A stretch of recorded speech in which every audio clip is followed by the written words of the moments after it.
Muy buenas noches. Buenas noches, Anthony. Un gusto muy especial de estar en tu programa. Realmente una tribuna abierta hoy en día para estos temas de gran amplitud y de gran expectativa, no solamente a nivel local, sino a nivel del mundo entero, ¿no? Entonces, y un saludo muy especial también a tus oyentes. Ok, muchas gracias, Julio César. Pero bueno, cuéntanos, ¿cómo fue? Porque yo entiendo que tú has hecho estas investigaciones, inclusive has llegado a sacar un libro, pero de eso hablaremos un poquito más adelante. Pero ¿cómo empezó esta aventura de lo paranormal en tu caso, Julio César? Voy a intentar ser bastante breve. A la edad de 5 años, bueno, yo soy chimbotano, un saludo para los amigos de Chimbote. Así que nos escuchan por allá. Ajá, claro, nos escuchan por allá. En el año 1954, ¿no? Chimbote, como todos conocen, un puerto pesquero. Y tuve una enfermedad un tanto extraña y en Chimbote los médicos ya no podían hacer nada por mí y me trajeron a Lima. Y en Lima, bueno, tuve la suerte de recuperar la salud, pero en ese interín de la enfermedad yo soporté temperaturas febriles por encima de los 42 grados. ¿Qué tenías? ¿Qué es lo que tenías? Bueno, un virus había ingresado a mi cuerpo y se fijó en mis pulmones. Caramba. Y entonces eso me provocaba en forma permanente problemas de orden respiratorio y no podía salir del cuadro, ¿no? Y entonces esas temperaturas, al parecer, al estar expuesto a ellas, aperturaron puertas a otras dimensiones, ¿no? Caramba. Entonces, cuando yo regresé a Chimbote después de un tratamiento bastante largo acá en Lima, ya no era el mismo niño. No, era otro.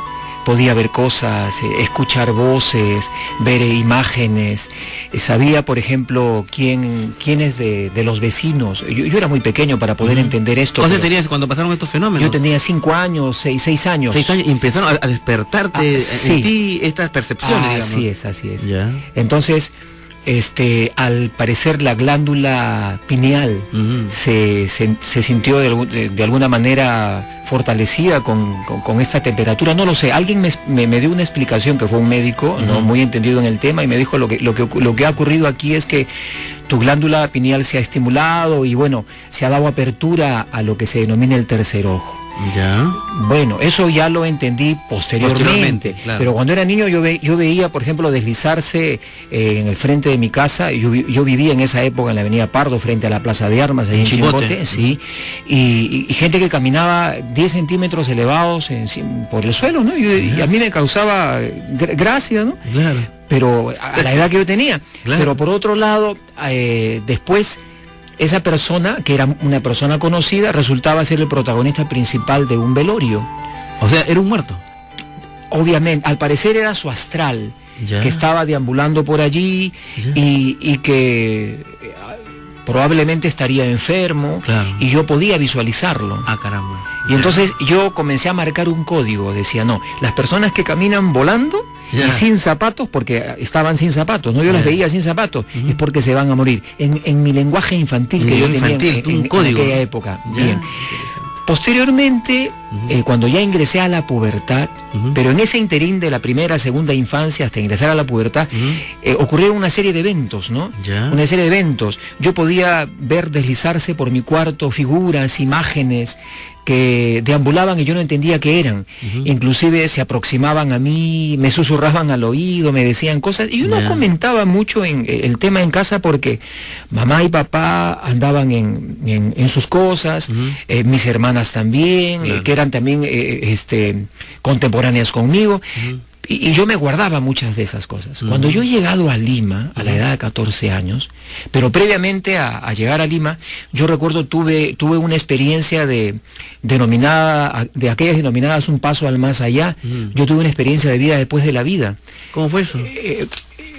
Chimbote tiene un balneario muy bonito. En esa época era una playa, ¿no?, a la cual existía poca gente. La actual Besique, la Besique de siempre, ¿no? Claro.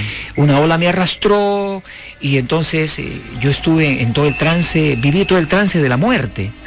Sentía que me ahogaba y luego ya mi cuerpo ya no sintió ningún tipo de dolor y todo eso relacionado, ¿no?, con el sentir del cuerpo, el sufrir y la desesperación. Y de pronto ya no sentí miedo, no sentí angustia, no sentí temores. Nos dio una experiencia de vida después de la muerte. Vida después de la muerte. Y en el fondo del mar, entre comillas, se abrió un pequeño sendero de luz hacia el fondo y un umbral. El famoso túnel. Y yo caminaba hacia él y sentía extasiadamente una música muy hermosa, ¿no?